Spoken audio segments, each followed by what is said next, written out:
والسلام على سيدنا محمد العربي والعجم وعلى آله وأصحابه ينابيع العلوم والحكم. أما بعد، أعوذ بالله السميع العليم من الشيطان الرجيم من همزه ونفخه ونفثه. بسم الله الرحمن الرحيم. وإن كان ذو عسرة فنظرة إلى ميسرة وأن تصدقوا خير لكم إن كنتم تعلمون. وقال النبي صلى الله عليه وسلم صاحب الدين مأسور. ودعا النبي صلى الله عليه وسلم لربي اللهم اكفني بحلالك عن حرامك واغنني بفضلك عمن سواك. صدق الله مولانا العظيم وصدق رسوله النبي الكريم الأمين الرؤوف الرحيم. إن الله وملائكته يصلون على النبي يا أيها الذين آمنوا صلوا عليه وسلموا تسليما. بواجب الأدب والصلاة والسلام عليك يا سيدي يا رسول الله وعليك وأصحابك يا حبيب الله. الصلاة والسلام عليك يا رحمة للعالمين وعلى آلك وأصحابك يا إمام الأنبياء والمرسلين. بارگاہ ربوبیت و الوہیت، صمدیت و احدیت میں حمد و ثنا کی سعادت اور برکت حاصل کی. بارگاہ رسالت و نبوت و ناز میں درود و سلام کی عاجزانہ جسارت کی حمد و ثنا کے بعد شکر گزار ہوں بانی پروگرام حضرت علامہ مولانا عمر مطلوب طاہری طول اللہ عمرہ و علمہ، جن کے حکم پر آپ کی زیارت کا شرف بھی حاصل کر رہا ہوں اور آپ سے گفتگو کا بھی دعا ہے اللہ تعالیٰ میری زبان پہ حق جاری فرمائے. سن سنا کے اس سے فائدہ اور عبرت حاصل کرنے کی توفیق نصیب فرمائے. جیسا آپ نے سماعت فرمایا کہ مجھے جو موضوع حکم دیا گیا وہ قرض کے معاملات کے حوالے سے ہے. اس سلسلہ میں 3 چیزیں عرض کروں گا کہ یہ قرض شروع کیسے ہوا، قرض خواہ یعنی قرض دینے والا اس سے اللہ اور اس کا رسول کتنا راضی ہوتا ہے، اور جان بوجھ کر قرض لینے والا اور پھر واپس نہ کرنے والا اس کی سزا کیا ہے. یہ 3 چیزیں اپنے موضوع میں سمیٹنے کی کوشش کروں گا. مجھے امید نہیں، یقین ہے کہ انشاءاللہ میری بات کو توجہ سے سماعت فرمائیں. رسول مکرم صلی اللہ علیہ وسلم جب تشریف لائے اس کائنات میں، دین اسلام اپنے ابتدائی مراحل میں تھا، تو سود سر چڑھ کر بولتا اور ہر بندہ سود دینے اور لینے میں مصروف عمل نظر آتا. تو پیارے آقا صلی اللہ علیہ وسلم نے اصحاب رسول کو جمع کر کے سود سے منع کیا. صحابہ نے اس کی اللہ کے رسول اب سود سے منع فرما رہے ہیں، کوئی متبادل نظام تو بتائیں نا، کیونکہ انسان ہے، زندگی گزارتے ہوئے معاملات کے اندر اتار چڑھاؤ آتا رہتا ہے. ایک دوسرے کے ساتھ پیسے لین دین کرنا مجبوراً زندہ رہنے کے لیے، بقائے حیات کے لیے یہ ضروری ہوتا ہے. بعض اوقات قرض لیے بغیر گزارا نہیں ہوتا. تو جو قرض دینے والے ہیں وہ سود کے بغیر دیتے ہیں. سود آپ منع فرما رہے ہیں تو اس کا کوئی متبادل طریقہ بھی بتائیں. تو پیارے آقا صلی اللہ علیہ وسلم نے سود کے کو ختم کر کے اس کی جگہ پر قرض کا حکم دیا. اب جب قرض کا حکم دیا تو اس میں مسئلہ یہ تھا کہ سود میں تو یہ تھا کہ جو سود دیتا تھا اسے اس کا فائدہ ہوتا تھا. اب قرض میں تو آپ کو پتا ہے جتنے پیسے دینے ہیں اتنے ہی لینے ہیں, اس سے کم اور زیادہ جائز نہیں. تو ضرورت پڑتی اور ضرورت پڑنے پر جب پیسے مانگے جاتے تو وہ کہتے سود پہ دیں گے قرض نہیں دیں گے, اس لیے قرض دے دیا تو فائدہ کیا ہوگا, تو فائدہ لے جائے گا, ہمیں کیا فائدہ ہوگا. ایسے آہستہ آہستہ سود تو ختم ہوا لیکن ساتھ قرض کوئی دینے کے لیے بھی تیار.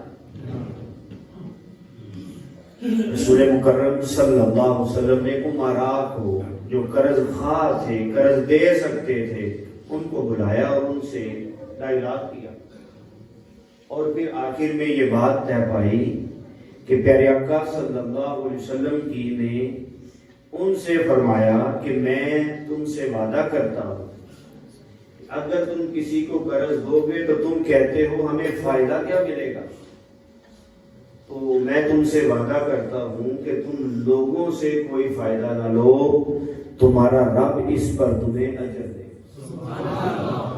رب سے فائدہ لے, لوگوں سے فائدہ نہ لو, رب سے لے.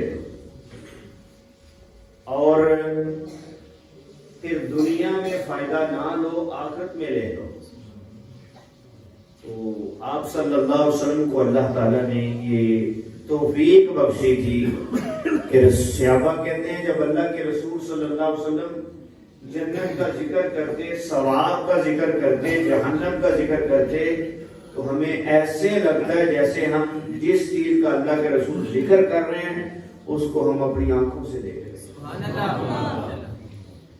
تو رسول اللہ صلی اللہ علیہ وسلم نے ان سے فرمایا کہ قرض دینے پر تم اپنے رب سے اجر لو, لوگوں سے لوگے تو 1 2 4 دن کے بعد وہ ختم ہو جائے گا, لیکن رب سے اجر لو گے تو وہ پھر ختم نہیں. اس چیز کو رسول اللہ صلی اللہ علیہ وسلم نے سود کی جگہ پر قرض کو رواج دیا. یعنی آقا صلی اللہ علیہ وسلم ارشاد فرماتے ہیں جب میں نے معراج کی رات جنت کے دروازوں کو دیکھا تو جنت کے دروازوں پہ یہ لکھا ہوا تھا کہ جو صدقہ دے گا میری امت میں سے اسے 10 نیکیاں ملیں گی. کتنی ملیں گی؟ 10. لیکن جو کسی کو قرض دے گا اللہ تعالیٰ اسے 19 نیکیاں عطا کرے گا. یعنی کہ صدقے سے بھی زیادہ اس کا اجر و ثواب ہے. جو قرض خواہ ہوتا ہے, قرض دے گا, اس کے بارے میں پیارے آقا صلی اللہ علیہ وسلم ارشاد فرماتے ہیں کہ ایک تو اس کا فائدہ یہ ہوتا ہے جس کو قرض دیا ہے وہ بندہ راضی ہو گیا, دوسرا اس کا رب راضی ہو گیا, اور تیسرا اللہ تعالیٰ اس کو صدقے سے زیادہ بڑھا کر 19 کے برابر دنیا میں بھی اور آخرت میں جو اس کا اجر ہے وہ اس سے بڑھ کر ہے. اور آپ صلی اللہ علیہ وسلم فرماتے ہیں قرض دینے کا ایک فائدہ یہ بھی ہے کہ اس سے پیسے جڑ جاتے ہیں. سبحان اللہ. پیسے تو جتنے ہیں آپ کو پتا ہے خرچ ہو جاتے ہیں. جو گھر کا خرچہ ہوتا ہے یہ بھی ایک کنو کی طرح ہی ہوتا ہے, جتنے مرضی لگا. لیکن اس سے یہ ہوتا ہے کہ تھوڑے سے پیسے سیو ہو جاتے ہیں, بچ جاتے ہیں. بندے کو پتا ہوتا ہے میرے اتنے پیسے ہیں, میرے پاس آئیں گے تو میں یہ کر لوں گا, میں یہ اپنا مسئلہ حل کر لوں گا, یہ کر لوں گا. تو مدینہ شریف میں ایک صحابی تھے حضرت قیس بن عباد رضی اللہ عنہ, اور امیر ترین صحابہ میں ان کا نام ہے. اور محدثین نے لکھا ہے تقریباً آدھے سے زیادہ مدینہ شریف کے رہنے والے لوگ ان کے مقروض تھے. ان کی خوبی یہ تھی کہ جو بھی آپ سے قرض مانگتا آپ اسے دے دیتے, اور بڑی خوبی یہ تھی کہ جب قرض مانگنے والا قرض واپس نہ کرتا, اگر اسے دوبارہ ضرورت پڑتی تو بغیر ہیل و حجت کے وہ ان کے پاس دوبارہ آ جاتا کہ مجھے فلاں کام کے لیے کوئی اور قرض چاہیے. آپ اس سے ایک دفعہ بھی یہ نہ فرماتے کہ پچھلا تو بھی دیا نہیں. حالانکہ جو قرض خواہ ہوتا ہے اس کو اختیار ہے اگر وہ تھوڑی سی سختی کرنا چاہے, سخت الفاظ بولنا چاہے تو ہماری شریعت نے اس کو اجازت دی ہے. رسول اللہ صلی اللہ علیہ وسلم تشریف فرماتے تو ایک شخص آیا, بخاری کی حدیث, ایک شخص آیا, اس نے آپ صلی اللہ علیہ وسلم کے گلے کے اندر چادر ڈالی اور زور سے آپ کو کھینچا, کھڑا کر دیا. تو جب چادر اس نے نکالی تو آپ کی گردن مبارک پر جو ہے وہ زخم کے نشان تھے اس کی سختی کی وجہ سے. تو کچھ صحابہ رسول آگے بڑھے کہ ہم اس کو ذرا روکیں, اس کو منع کریں, اس کو سزا دیں. تو پھر آقا صلی اللہ علیہ وسلم نے منع فرما دیا, فرمایا کہ اس کا میں نے قرضہ دینا تھا اور یہ مجھ سے اس کا مطالبہ کرنے آیا. بازو میں وہ ڈال کے گردن میں تو اونچا کر کے کہتا ہے کہ میرا قرض عطا کرو ورنہ میں گلا گھونٹ دوں. صحابہ جب آگے بڑھے تو رسول اللہ صلی اللہ علیہ وسلم نے منع فرما دیا, فرمایا جس دین کو میں لے کے آیا ہوں اس میں قرض خواہ کو اتنی اجازت ہے, خبردار اس کو کچھ نہ کہنا. تو جو قرض خواہ ہوتا ہے یعنی قرض دینے والا, یہ بھی بڑا اللہ کے ہاں محبوب بندوں میں سے ہوتا ہے. جو آیت مقدسہ میں نے تلاوت کی اس میں اللہ تعالیٰ فرماتا ہے کسی نے کسی کو قرض دے دیا اور جو قرض دینے والا ہے وہ جانتا ہے کہ یہ قرض ادا کرنے کے لیے مکمل کوشش کرتا ہے لیکن نہیں اسے بن پا رہے. تو اللہ تعالیٰ فرماتا ہے وَإِن كَانَ ذُو عُسْرَةٍ, اگر مقروض تنگ دست ہے فَنَظِرَةٌ إِلَىٰ مَيْسَرَةٍ, قرض دینے والے کو اللہ فرما رہا ہے آسانی تک تو اسے مہلت دے, آسانی تک تو اسے. یہ بات یاد رکھیں, جو بندہ قرضہ دیتا ہے ہر روز اس قرضے کے بدلے میں جو قرض دینے والا ہے اس کے اعمال نامے میں ایک عمرے کا ثواب لکھ دیا جاتا ہے. قرض دینے والے کے اعمال نامے میں ایک عمرے کا ثواب لکھ دیا جاتا ہے. پیارے آقا صلی اللہ علیہ وسلم ارشاد فرماتے ہیں اس کی مہلت پوری ہو گئی, اس نے کہا تھا کہ 1 مہینے بعد لوٹا دوں گا, مہینہ پورا گزر گیا. قرض دینے والے کو مسلسل روز کی روزانہ کی بنیاد پہ ثواب عمرے کا ملتا رہا. اب جب اس کا مہینہ پورا ہوا, وعدہ مقرر ہوا اور یہ بندہ جانتا ہے کہ کوشش کے باوجود یہ نہیں دے پا رہا, تو وہ اس سے مہلت مانگتا ہے اور یہ اسے کہتا ہے چلو کوئی 10 دن بعد دے. تو پیارے آقا صلی اللہ علیہ وسلم فرماتے ہیں جو مہلت دینے والا, قرض دینے والا ہے, اللہ تعالیٰ اس کے ثواب میں اور اضافہ کرتے ہیں. یعنی کہ جو وعدے کے مطابق تھا وہ 1 عمرے کا ثواب, اور جو آگے مہلت دی ہے اس کو اللہ تعالیٰ 2 عمروں کے ہر دن کے بدلے میں ثواب بڑھا. وہ قرض دینے کا ہماری شریعت میں حکم بھی ہے, ثواب بھی ہے, عبادت بھی ہے, اور اس سے اللہ کا حق بھی ادا ہوتا ہے کہ اللہ نے حکم دیا ہے کہ دو, اور ساتھ مالی عبادت ہے تو یہ بندوں کے ساتھ جو حق ہے وہ بھی اس سے ادا ہوتا ہے, وہ بھی اس سے ادا ہوتا ہے. لیکن جو تیسری بات ہے ہمارے ہاں مسئلہ یہ ہے کہ قرض دینے والا جب قرض دے دیتا ہے سوائے بجائے مقروض کے جو قرض دینے والا وہ زیادہ پریشان ہوتا ہے, وہ زیادہ پریشانی میں مبتلا ہوتا ہے. ہم نے سنا لوگ کہتے ہیں پیو دیں تو لے کے وہاں قرض لیتے ہیں, مجبوریاں بیان کرتے ہیں, وہ اس کو قرض دے دیتا ہے, بجائے اس کا احسان مند ہونے کے, بجائے اس کا شکریہ ادا کرنے سے وہ آگے سے کہتا ہے پیو دیں دے. اب یہ جو عمل ہے نا مقروض بندوں کا, اس عمل کا نقصان یہ ہوا کہ مدد کرنے کی طاقت رکھنے کے باوجود بھی لوگ قرض دینے سے کوتاہی کرنے لگے، حالانکہ یہ بڑی عبادتوں میں ہے۔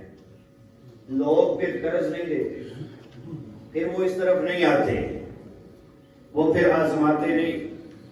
میرے والد صاحب فرمایا کرتے تھے، اللہ ان کی بخشش فرمائے، وہ فرماتے تھے جو اچانک آپ کو کہتا ہے اتنے پیسے دے دو، میرا یہ مسئلہ بن گیا، میں کل واپس کر دوں گا، اس نے کبھی نہیں واپس کر۔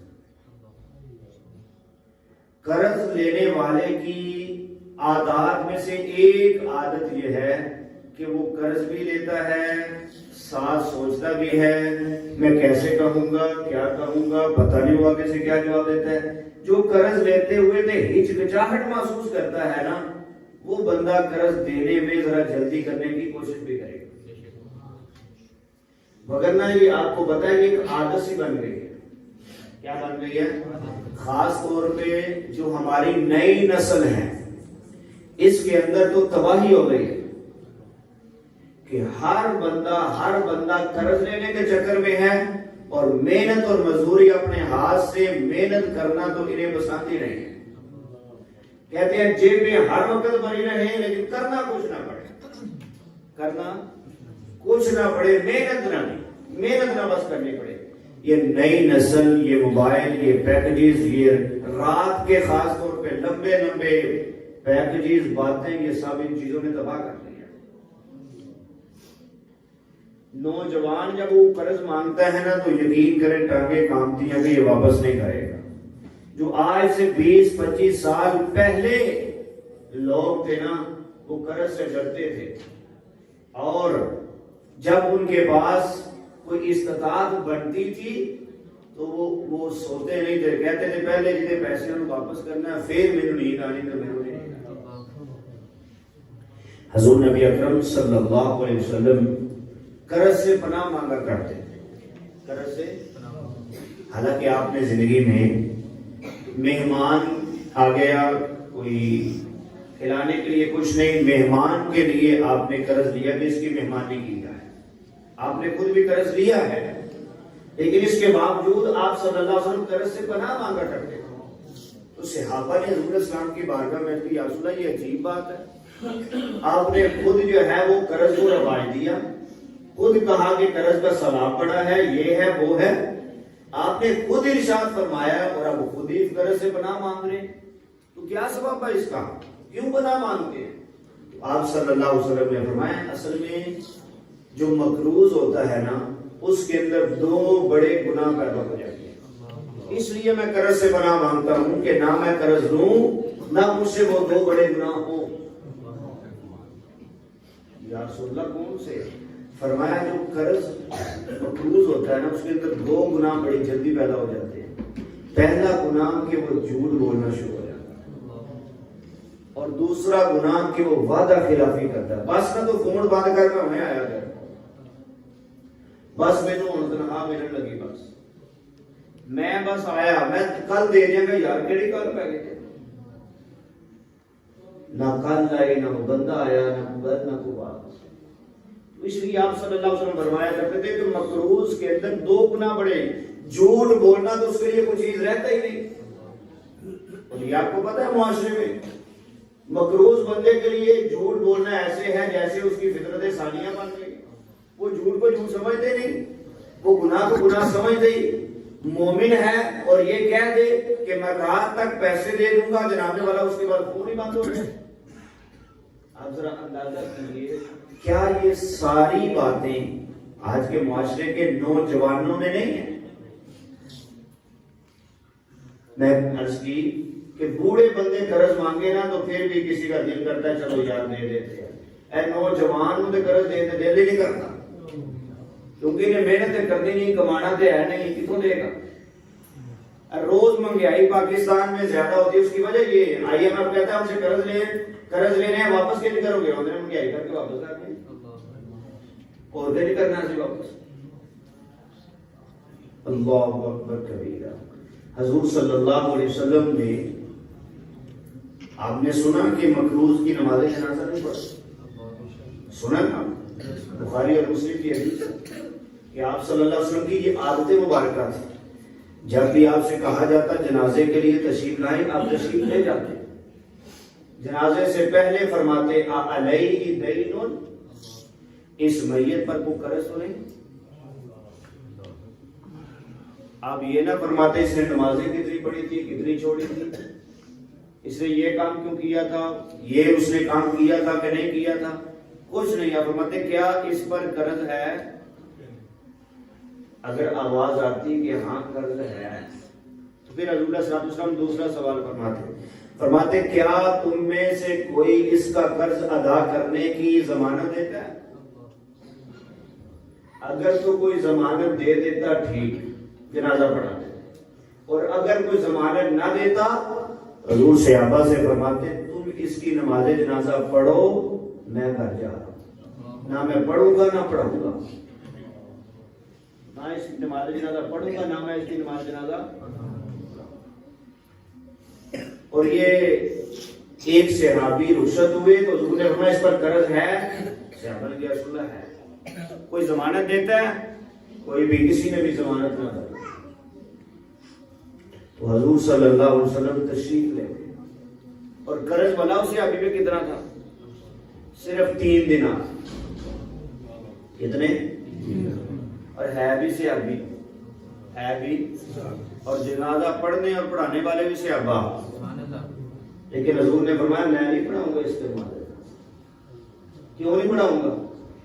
اس کی وجوہات ہیں، جن میں سے ایک محدثین نے ذکر کی ہے کہ نماز جنازہ یہ بخشش کی دعا ہے۔ کیا ہے؟ بخشش کی دعا ہے نماز جنازہ، تو مکروز کی تو بخشش ہونی نہیں، اس لیے آپ صلی اللہ علیہ وسلم کی نماز جنازہ نہیں پڑھاتے تھے کہ اس کی بخشش کی دعا مانگنے کے باوجود دعا تو قبول ہو رہی نہیں، لہذا میں کیوں دعا مانگوں اس کے لیے، میں اس کے لیے دعا کیوں مانگوں؟ یہ جو شوقیہ مکروز ہے نا، اپنی عیاشی کرنے کے لیے قرض لے لیتے ہیں، یا قرض لیتے ہوئے یہ نیت ہوتی ہے کہ میں نے دینے، میرے ابے کا مال ہے، میرے چاچے کا مال ہے، مجھے وراثت لگ گئے، اس کو معمولی سمجھتے ہیں۔ حضور السلام فرماتے ہیں شہید کے سارے گناہ پہلا قطرہ زمین پہ گرنے سے پہلے معاف ہو جاتے ہیں، قرض اس کا بھی معاف، اس کی بخشش بھی، مکروز شہید بھی ہو اس کی بخشش معلق بین السماء والارض، آسمان اور زمین کے درمیان میں لگ جاتی ہے، اور لکھ دیا جاتا ہے کہ اگر اس کی طرف سے کسی نے قرض دیا تو جنت میں جائے گا، اگر کسی نے نہ دیا تو ادھر ہی رہے گا، اس کو بچانے والا کوئی نہیں۔ میں نے دوبارہ عرض کرتا ہوں کہ صحابی رسول پہ رخصت ہوئے، صرف 3 دینار قرض تھا، حضور نے نماز جنازہ نہیں پڑھی۔ تمہارے بارے میں کیا خیال ہے؟ ہم تو صحابی بھی نہیں ہیں، ہمارا کیا بنے گا؟ جنہوں نے جناب لاکھوں کے لاکھ ہڑپ کر لیے ہیں اور کہنے نے پیو دا پتر لے کے وہاں، میں کہا کرتا ہوں یہ کہتا ہے پیو دا پتر لے کے وہاں، میں بھی کہنا کہ پیو دا پتر دے قیامت والے دن اللہ کو بچ کے وہاں،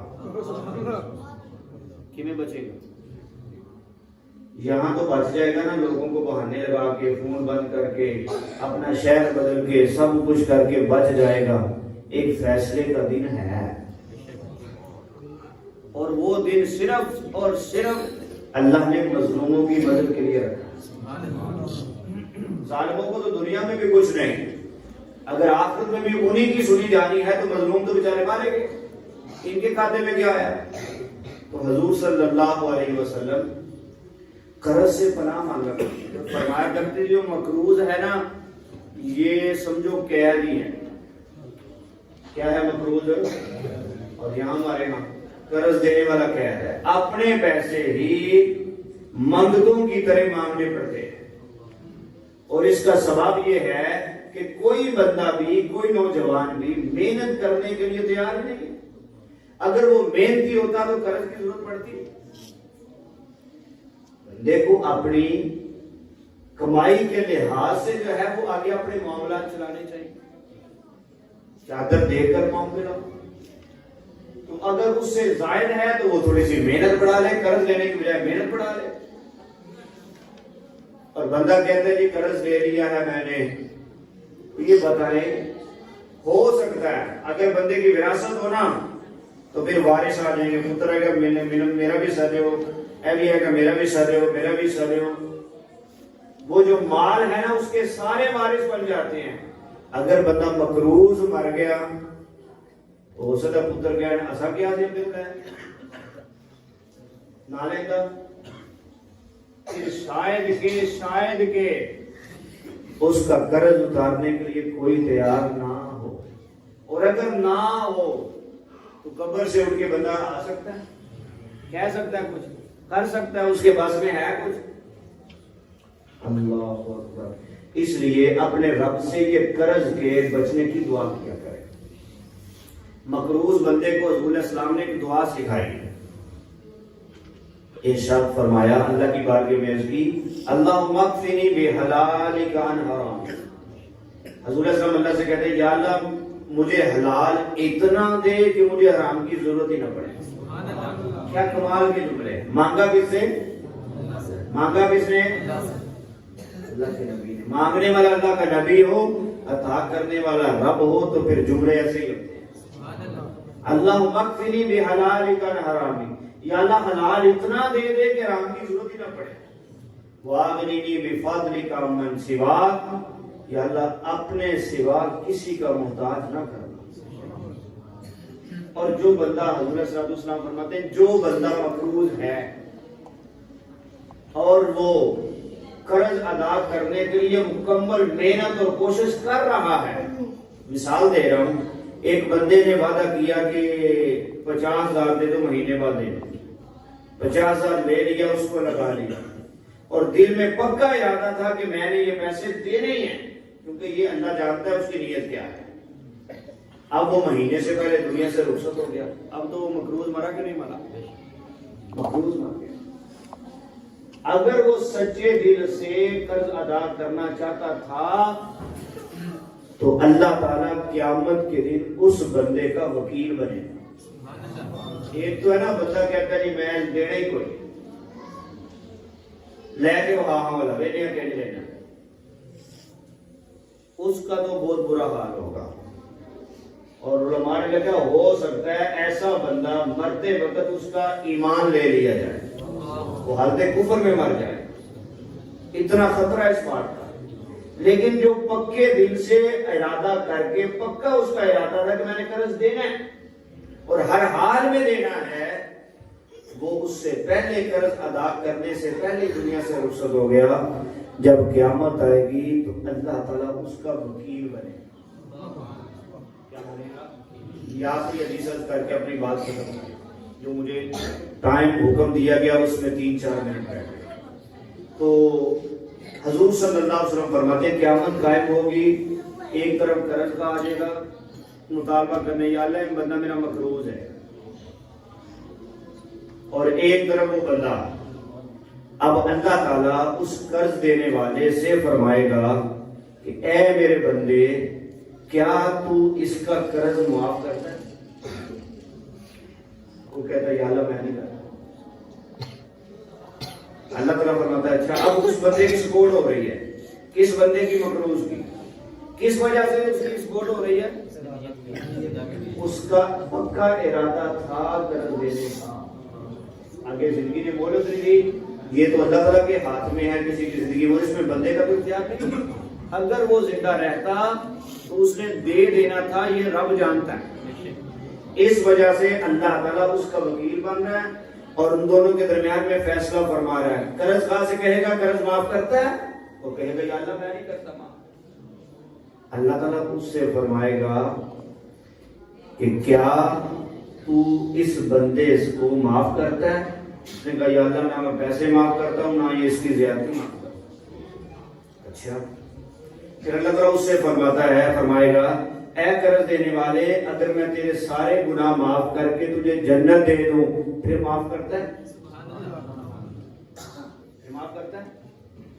یعنی ایسا نہیں کہ اللہ تعالیٰ قادر ہونے کے باوجود جو چاہے کرے، اس کی مرضی ہے. لیکن اللہ تبارک و تعالیٰ کے پیارے نبی صلی اللہ علیہ وسلم ارشاد فرما رہے ہیں کہ یہ بھی اللہ تعالیٰ اس قرض دینے والے کی منشا اور مرضی کے مطابق فیصلہ کرے گا، حالانکہ اس کی مرضی کے بغیر کر دے تو اس سے کوئی پوچھنے والا کوئی لا یسأل عما یفعل وهم یسألون۔ اللہ تعالیٰ فرماتا ہے جو میں کرتا ہوں نا مجھے کوئی نہیں پوچھ سکتا، میرے علاوہ ہر بندہ مسئول ہے، ہر بندہ مسئول ہے۔ وہ اللہ سے کہے گا یا اللہ اگر اس کے بدلے میں اس کو معافی دینے کے بدلے میں مجھے جنت ملتی ہے تو میں اسے معاف کروں۔ اللہ تعالیٰ ان دونوں کو جنت میں دے، لیکن اس کے لیے شرط کیا ہے؟ من حرامی ہوتا ٹھیر، پنجابی کا من حرامی ہوتا، نیت بندے کی صحیح ہو تو پھر اللہ کی مدد ہوتی ہے، اور نیت بندے کی پکی ہو میں نے قرض دینا ہر حال میں دینا ہے تو اللہ تعالیٰ کہیں سے بھی اس کے لیے انتظام و انصاف فرما سکتا ہے، اس کے لیے کوئی مشکل نہیں۔ اور ہم نے ایسا دیکھا جو بندہ پکا ارادہ کرتا ہے پھر نصرت ہوتی ہے، پھر مدد ہوتی ہے، لیکن جس بندے کی اپنی نیت میں کھوٹ ہو، وہ پیسے ہیں بھی پھر بھی نہیں دے رہا جان بوجھ کر میں نے ذرا تنگ کرنا ہے، تو اس کا نقصان ہوگا۔ نقصان یہ ہوگا کہ وہ آئندہ تجھے بھی نہیں دے گا پیسے قرض کے طور پہ، اور ہو سکتا ہے کسی اور کو بھی نہ دے، ہاتھ لا کے لے، تو اس کا نقصان ہوا کہ نہیں ہوا؟ اس کو بھی ہوا اور باقیوں کو بھی اس کا نقصان ہوا کہ وہ بندہ قرض نہیں دے رہا، اس سے وہ قرض دینے کا ثواب بھی نہیں حاصل کر پا رہا، اور آگے لوگوں کو جو ہے اس چیز کا فائدہ بھی نہیں ہو رہا۔ دلی دعا ہے کہ اللہ تبارک و تعالی جو مقروض ہیں ان کی خاص مدد فرمائے، ان کی نیت صحیح فرمائے، اور جو مقروض نہیں اللہ تبارک و تعالی ایسے حالات سے محفوظ فرمائے کہ بندہ قرض کے نیچے جو ہے وہ دب جائے۔ میری الفاظ پہ اکتفا کرتا ہوں، وما علیہ الا البلاغ۔ قرض کے متعلق کچھ سوال ہے آپ کے کسی کے ذہن میں تو پوچھ سکتا ہے۔ آمین اللہم صلی اللہ علیہ وسلم السلام علیکم الہ العالمین۔ یہ دروس کا سلسلہ پہلے روز سے جاری ساری ہے، اس کو اپنی بارگاہ میں قبول فرما۔ الہ العالمین ان نمازیوں کی خیر فرما، قبلہ امام صاحب کی خیر فرما، ان کو ایک دوسرے کے دست و بازو بننے کی توفیق نصیب فرما، معاملات اور معمولات کے اندر خیر و برکت نصیب فرما۔ اپنے وسیع خزانوں سے ہمیں محنت کرنے اور محنت کر کے اپنے ہاتھ سے کما کر کھانے اور کھلانے کی توفیق نصیب فرما۔ سہارا ڈھونڈنے کی بجائے دوسروں کا سہارا بننے کی توفیق نصیب فرما۔ یہ سلسلہ ہے اپنی بارگاہ میں قبول فرما کر رہتی دنیا تک اس کی برکتیں نصیب فرما۔ اس مسجد کو تا قیام قیامت امن و امان، سلام و سلامتی کے ساتھ قائم و دائم فرما۔ اس کے بانیان، منتظمین، محبین، معاونین سب کو الہی برکات تیرے نصیب فرما۔ دنیا سے تشریف لے کے بخشش نصیب فرما۔ صلی اللہ تعالی علیہ